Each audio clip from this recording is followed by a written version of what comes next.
perlu harus kita kontak hubungan dengan beliau-beliau yang sudah berada di alam universal, sudah di alam al-a'yadus tsabitah, sudah menjadi entitas laten kembali setelah turun ke bumi, naik lagi bergabung dengan a'yad tsabitah, dinaungi oleh Nur Muhammad, haqiqah Muhammadiyah. Jadi wujud ini ada tiga. Walillah, nomor satu Allah, nomor dua al-khalqu, makhluk, nomor tiga ada wujud, bukan Allah, bukan makhluk. Allah ya bukan, makhluknya itu apa namanya? Amrullah, yang ada pada kalimat kun, atau kata orang Kristen logos, kata orang Yunani gnus, kata orang Majusi kiomar. Lah siapa itu al-haq itu?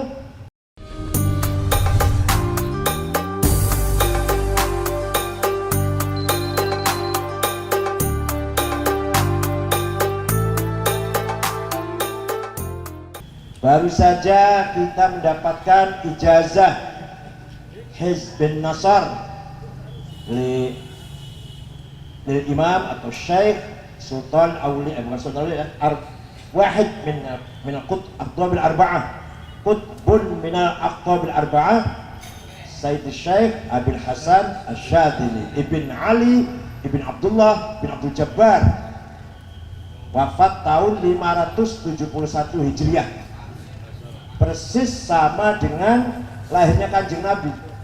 Kanjeng Nabi lahir 5 Maret 571 Masehi. Kalau ini Syekh Syadzili wafat tahun 571 Hijriah. Pasti mengandung rahasia itu, pasti ada maknanya itu, mengapa sama. Beliau lahir kota Syadlah, Tunis. Kemudian berguru pada Syekh Abdus Salam bin Mashish yang makbarohnya di kota Tanjar. Ya, Tanjar. Bahasanya Tonjah Arabnya, kalau bahasa Prancisnya Tanjar. Tanjar di atas gunung. Abdus Salam bin Mashish murid dari Al-Ghawth, Waliullah Al-Ghawth Syu'aib Abu Madian yang kuburnya di kota Wahron Al-Jazair. Itu jadi kita ijazah Hizbun Nasr ini artinya kita membangun silaturruh, silah ruhaniyah antara kita yang masih awam ini, yang masih terikat, terbatas dengan kepentingan materi, kepentingan fisik, maka kita hubungan dengan para aulia yang sudah lepas dari sekat-sekat fisik, sudah berada di alam universal. Paham betul nih? Gak betul paham. Dari para aulia itu yang sudah wafat, ruhnya sudah bergabung pada ruh universal, ruh jami'ah, ar-ruhul amma al-kulliyah. Nah, kita ini masih terhalang oleh fisik, maka ruh kita parsial, temporal. Paham betul? Nah, perlu harus kita kontak hubungan dengan beliau-beliau yang sudah berada di alam universal, sudah di alam al-a'yadus tsabitah, sudah menjadi entitas laten kembali setelah turun ke bumi, naik lagi bergabung dengan a'yad tsabitah, dinaungi oleh Nur Muhammad, haqiqah Muhammadiyah. Itu yang matinya beriman, husnul khotimah, insyaallah akan bergabung ruhnya menjadi ruh kuliah, dinaungi oleh Nur Muhammad. Mudah-mudahan kita semua bergabung dengan beliau-beliau itu. Yang anti tawasul begini, ya nggak akan bergabung. Ya sulit bro, nggak percaya. Percaya nggak? Nah, kalau nggak percaya mana mungkin bergabung nanti. Oleh karena itu kita hadiah Fatihah, kita baca hizbnya, kita ziarah kubur, termasuk tanda bahwa kita fi birrihim. Jadi kita bakti, hormat kepada beliau-beliau dengan menziarahi kuburannya, hadiah Fatihah, kalau masih hidup kita cium tangannya, tabarrukan, watafaulan, apalagi tasyarufan, takaruman. Kalau sudah wafat kita ziarahi makomnya. Paham betul? Di Jakarta ziarah ke makomnya Pangeran Jayakarta atau Habib apa? Di luar Batak Al-Idrus, atau Habib bisa dikira apa? Habib Pucung. Saya juga sudah pernah, sudah namanya aja lupa. Atau Mbah Priok, mana aja lah pokoknya. Dalam rangka apa? Membangun hubungan dengan para arwah yang sudah masuk dalam rohnya itu dalam alam universal. Nah, dalam rangka Maulid Nabi ini, masih bulan Maulid, maka kita walaupun sudah sholat, sudah puasa, sudah rajin baca Quran, sudah zakat sedekah, sudah haji umrah tiap tahun, umrah tiap bulan umrohnya, ngantar jamaah. Jadi pegawai travel soalnya. Umrohnya tiap bulan karena ngantar jamaah aja, kerja di travel soalnya. Walaupun sudah demikian, bagi kita wajib menghormati Maulidur Rasul sallallahu alaihi wasallam. Walau anna sa'aina kullahinin li Ahmad maulidan qad kana wajib salatullahi malahat kawakib ala Ahmad khairi marwaqiban najaib. Oleh karena itu bagi kita Ahlussunnah wal Jamaah harus yakin kita ini berkewajiban menghormati, merayakan Maulidir Rasul sallallahu alaihi wasallam. Ketika Nabi Muhammad lahir, Abu Lahab gembira, ponakannya lahir laki-laki. Orang Arab kan kalau laki-laki luar biasa, kalau perempuan kan gimana? Iswadda wajhu, beremut mukanya kalau punya, buram mukanya kalau punya anak atau ponakan lahir perempuan. Begitu Muhammad lahir laki-laki, Abu Lahab memerdekakan, membebaskan budaknya namanya Suwaibah. Suwaibah, kamu bebas, merdeka. Karena saya bersyukur ponakan saya lahir laki-laki. Nah, dalam Sahih Bukhari dikatakan nanti di akhirat di neraka, Abu Lahab yang sudah pasti masuk neraka, pasti sudah, harus percaya karena Quran yang ngomong itu, nanti setiap hari Senin diangkat dari neraka dan di jarinya ada keluar air, beliau minum dari air yang keluar dari jarinya. Kenapa? Karena gembira kelahiran Nabi Muhammad. Apalagi kita yang selalu Maulid Nabi terus, pulang bawa berkat, keimanan pulang dapat amplop, Maulid Nabi aja terus. Idza kana hadza kafiran ja'a dhammuhu bitabbat yadahu fil jahimi mukhallada ata annahu yaumil itsnaini daima yukhaffafu anhu bisururi bi ahmada fama dhannu bil abdi alladhi kana umruhu bi ahmada masruran wa mata muwahhida.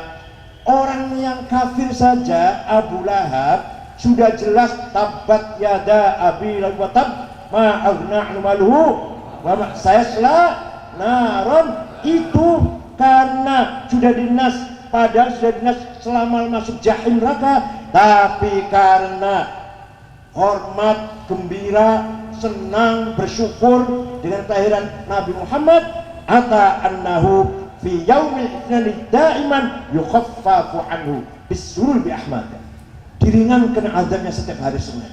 Fama dhannu bil abdil ladzi kana umruhu, ya Allah, bi ahmad masruran wa mata muhida. Maka bagaimana kalau warga NU ini yang selama hidupnya selalu membaca Maulid Nabi, hormat Maulid Nabi, mengadakan syiar Maulid Nabi, keimanan salah kemari Maulid Nabi sampai penuh tanggalnya, jadwalnya sampai penuh. Sudah gitu mati membawa tauhid, pasti, udah pasti ini selamat dari azabil jahim. Antum semuanya ini yakin akan selamat dari azabin nar. Kenapa? Karena satu saja. Kenapa? Karena hormat Maulidir Rasul sallallahu alaihi wasallam. Orang itu, orang awam, ente ini, kalau ditanya Muhammad itu siapa, paling pol mentok jawabnya khairu khalqillah. Muhammad itu sebagus-bagusnya makhluk, titik. Ya Allah, bukan hanya itu jawabannya, bukan hanya sederhana itu. Nabi Muhammad adalah wa kullu ayin atar rusul kiramu biha fa inna matta salat min nurihi bihimi fa innahu syamsu fadlinhum kawakibuha yudhirna anwaroha linnasi fid dhalami. Bukan hanya sekedar makhluk paling baik, makhluk paling mulia, makhluk paling pilihan, bukan. Lebih dari itu, setiap ayat mukjizat karomah, apalagi mukjizatnya para rasul semua bersumber dari nur. Wa kullu ayin atar rusul kiram biha fa innama tasalat min nurihi bihi. Percaya tidak? Kalau nggak percaya senang, malah biar saya yang percaya, biar saya monopoli saya. Percaya tidak? Semua mukjizatnya para nabi. Nabi Adam diterima taubatnya. Nabi Nuh selamat dari topan dengan 80 pengikutnya, 80 orang. Nabi Ibrahim dibakar, gak ngapa-ngapain, sedikit pun gak terbakar. Nabi Musa bisa membelah laut dengan tongkatnya. Nabi Isa bisa menghidupkan orang mati, menyembuhkan orang lumpuh, menyembuhkan orang buta jadi melek. Semua ittasalat binuri Muhammad sallallahu alaihi wasallam. Paham betul? Bahkan Lauh Mahfud, kolam yang ada tulisan di sana, dari mana ilmunya? Diambil dari Muhammad. Lauh Mahfud dulu nggak ada apa-apanya kalau nggak dari Muhammad. Kolam nggak ada apa-apanya kalau nggak dari Muhammad.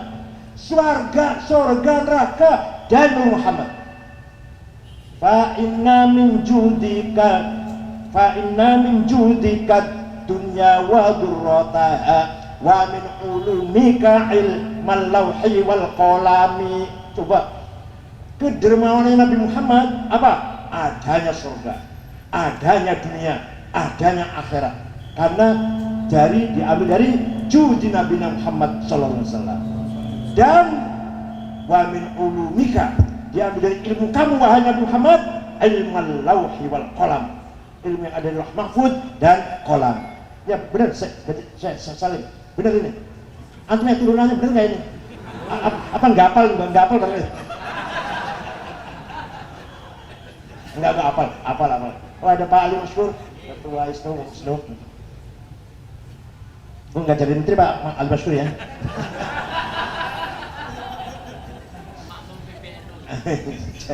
Jadi kita harus yakin bahwa Rasulullah sallallahu alaihi wasallam adalah aslul wujud, sayyidul kauni wal wujud, sayyidul arab wal ajam, sayyidud dunya wal akhirah.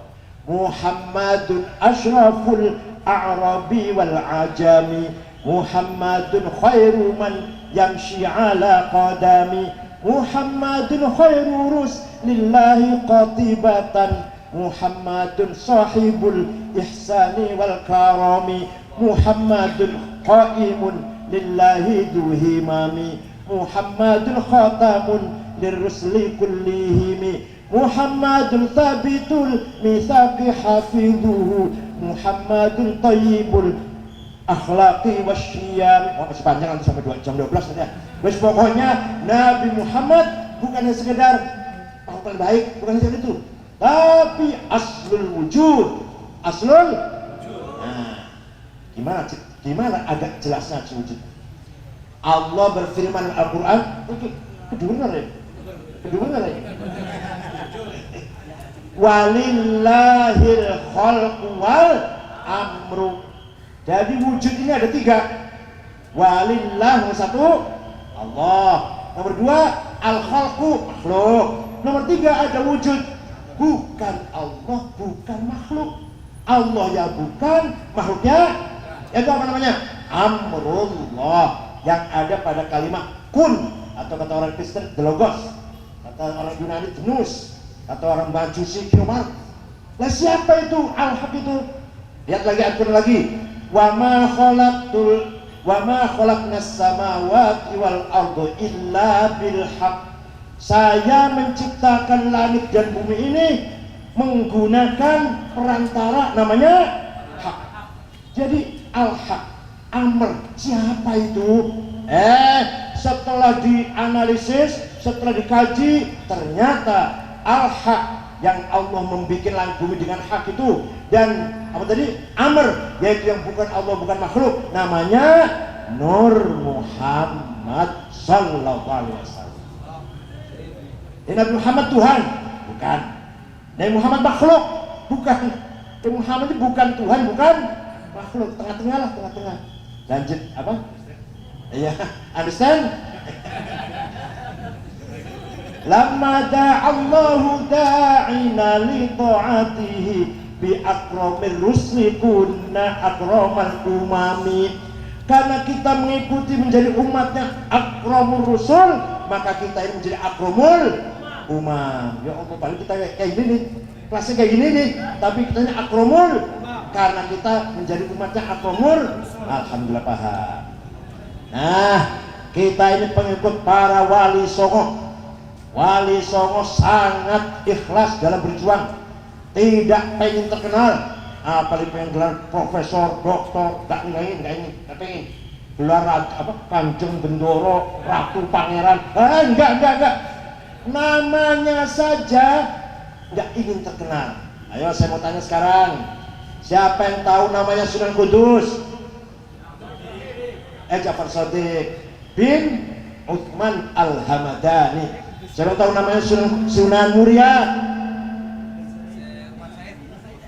Jawab. Umar bin Sa'id. Coba, nggak terkenal namanya, nggak apa-apa, Sunan Muria itu aja. Coba kalau ente kan pengen terkenal, nggak Syekh jadi pengen terkenal kan? Aku bilang udah. Selfie. Siapa yang tahu Sunan Derajat? Masya Allah. Raden Muhammad Qasim. Siapa yang tahu namanya Sunan Giri? Ainul Yakin. Sunan Bonang? Makhdum Ibrahim. Sunan Gresik? Maulana Malik Ibrahim. Sunan Ampel?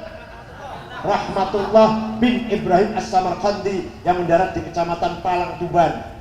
Dan terakhir Sunan Gunung Jati Sayyid Syahidatullah bin Abdullah Ahmad Khan. Ibunya namanya Muda Syarifah Mudaim, asli namanya Rara Santang binti Prabu Siliwangi. Jadi Sunan Gunung Jati kalau dari ibu, cucunya Prabu Siliwangi masuk Islam, nikah dengan Subang Larang yang kutilang itu loh, yang kuning tinggi langsing, oleh Syekh Hasan Kuro di Kelengas, punya anak pertama namanya Prabu Kian Santang, kuburannya di Garut di Gunung Bodok, atau dipanggil dengan Sunan Rahmat Suci, atau Ki Galanterang, atau Ki Setra. Itu Sunan Rahmatullah. Punya adik namanya Syekh Somadullah atau Ki Kuwu Cirebon. Ini turunannya nih, cuma turunannya nih.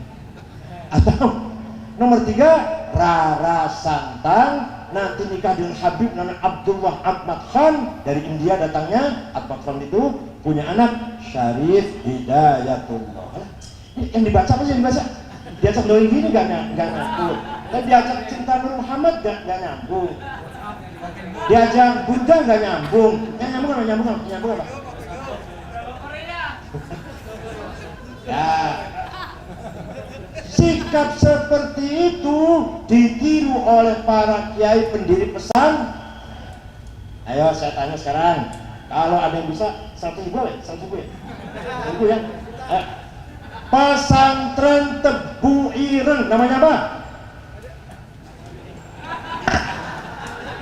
Pesantren Tebu Tebu Ireng namanya apa? Nggak ada. Oleh Syekh siapa? Oleh Syekh Hasyim Asy'ari. Nggak apa-apa, namanya nggak terkenal. Yang penting desanya terangkat namanya Tebu Ireng. Sampai orang sekarang kalau dari mana Pak? Dari Jombang. Mana Jombangnya? Dekat Tebu Ireng. Kalau pasti ngetan, tulung ngalor, tulung itu Pak. Agak dekat. Nggak ada yang bilang dari Jombang. Mana Pak? Dekat Kapolsek. Nggak ada itu. Ada dekat Polsek. Dekat tantenya camat jarang, dekat Tebu Ireng atau dekat Tambak Beras, dekat Denanyar. Kalau masih ngalor, akulon, ngetak. Namanya Syafi'iyah As-Salafiyah As-Syafi'iyah. Pesantren Denanyar. Manbaul Ma'arif. Enggak. Pesantren Tambak Beras. Bahkan belum. Pesan Langitan. 1.000 lagi. Senori. Nggak ada yang tahu ini. Sidogiri. Oh iya. Saya aja nggak tahu malah. Bentar dulu. Pelosok. Lirboyo. Bukan tadi. Semula dari timur dulu. Nah sekarang mulai agak ke barat nih. Sarang, Lasem, Al-Hidayah, Tegalrejo, Kerapyak, Jogja, Al-Nawi. Mana lagi? Dah. Rembang. Ya. Ya salah. Raudatul Talibin. Ke barat, Buntet.